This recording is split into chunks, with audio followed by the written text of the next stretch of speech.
பிரியமானவர்களே, இயேசு கிறிஸ்துவின் நாமத்தில் உங்களுக்கு என் அன்பின் வாழ்த்துக்கள். இந்த பட்டணம் அழகா இருக்குதா?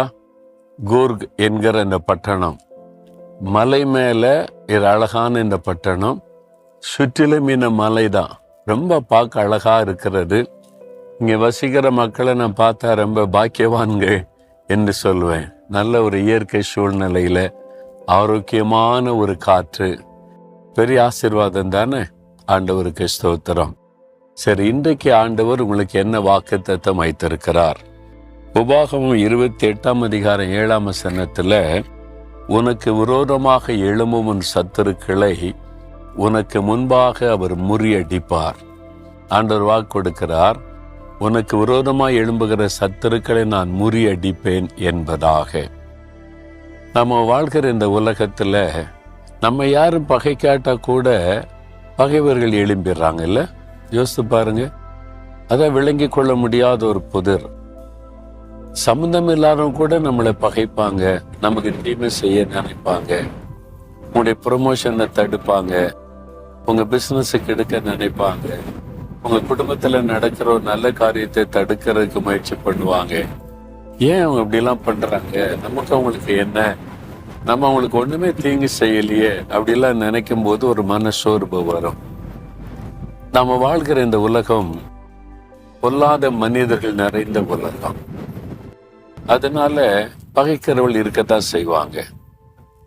ஊழியத்துக்கு ஆண்டவர் தன் சீஷரை அனுப்பும் போது, ஆடுகளை ஓநாய்களுக்குள்ள அனுப்புகிறதை போல உங்களை அனுப்புகிறேன்னு சொல்றார்.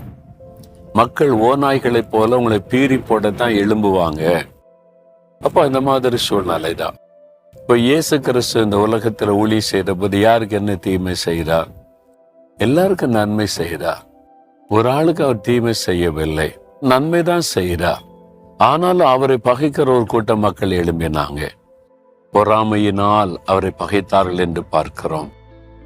அது மாதிரி பவுல் ஊழியம் செய்த போது பொறாமையினால் ஒரு கூட்ட மக்கள் எதிர்த்தார்கள்.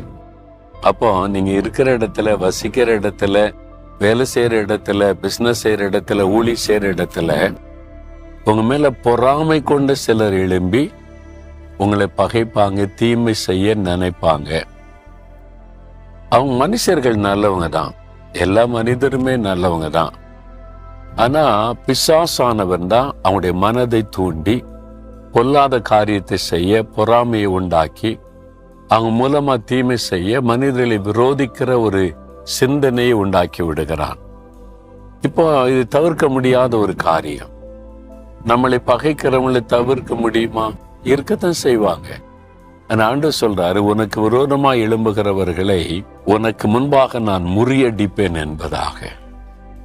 நீங்க அமைதியா இருங்க, நீங்க சும்மா இருங்க, நீங்க எல்லாரையும் நேசிங்க, எல்லாத்துக்கிட்ட அன்பா இருங்க, உங்க காரியத்தை நீங்க செஞ்சுக்கிட்டே இருங்க, நீதியா நேர்மையா நடந்துகிட்டே இருங்க. உங்களுக்கு விரோதமாய் பொறாமையோடு எழும்புகிறவர்கள் சிதறடிக்கப்பட்டு போயிடுவாங்க, காணாமல் போயிடுவாங்க, நீங்க நலன் இருப்பீங்க. அதனால இதெல்லாம் வரத்தான் செய்யும். இந்த உலகத்துல இந்த வாக்கு தத்தத்தை மனதில் கொண்டு ஆண்டவரை துதித்து துதித்து முன்னேறி போகணும். அதனால நீங்க இந்த மாதிரி ஏன் பகைக்கிறாங்க, ஏன் இந்த மாதிரி செய்யணும், அது மாதிரிலாம் ஆராய்ச்சி பண்ணாருங்க. இருக்கத்தான் செய்ய. ஆண்டவரே, அவங்கள மன்னிக்கிறேன், அவங்கள ஆசீர்வதிங்க, நீங்க எனக்கு விரோதமா எழும்புகிற எதுவும் வாய்க்காது எங்களை பாதுகாத்து நடத்துவீங்க, ஸ்தோத்திரம்னு போய்கிட்டே இருங்க. நீங்க பாருங்க, இந்த வருஷத்துல உங்களுக்கு விரோதமா எழும்பினவங்க காணாமல் போயிடுவாங்க. கர்த்தர் சிதறடிச்சிருவாராம். உங்க எல்லையில இருக்காதபடி சிதறடித்து ஆண்டவர் நீங்க விடுதலையோட, சந்தோஷமா, மகிழ்ச்சியோட உங்களுடைய வாழ்க்கையை நடத்தும்படி கர்த்தர் செய்து விடுவார். அதனால சோர்ந்து போகாம இந்த வாக்கு தத்தத்தை பிடித்து கொண்டு ஜெபம் செய்யுங்க. சரியா? இன்னைக்கு ஏதோ ஒரு பாதிப்பு மனசுல இல்ல, ஏன் இந்த பக்கத்து வீட்டுக்காரங்க என்ன பகைக்கிறாங்க, ஏன் என் கூட வேலை பார்க்கறவங்கள என் மேல நேர்ல அன்பா பேசுறாங்க, வெளியில இது மாதிரி பண்றாங்க, அதெல்லாம் உடைய மனசை பாதிக்குதில்ல? பயப்படாதுங்க, அதுதான் உலகம். ஆனா இயேசுவை நினைத்து கொள்ளுங்க, அவருடைய வாக்கு தத்தத்தை பிடித்து கொள்ளுங்க. ஒன்றும் உங்களை சேதப்படுத்த முடியாது, அழிச்சிட முடியாது.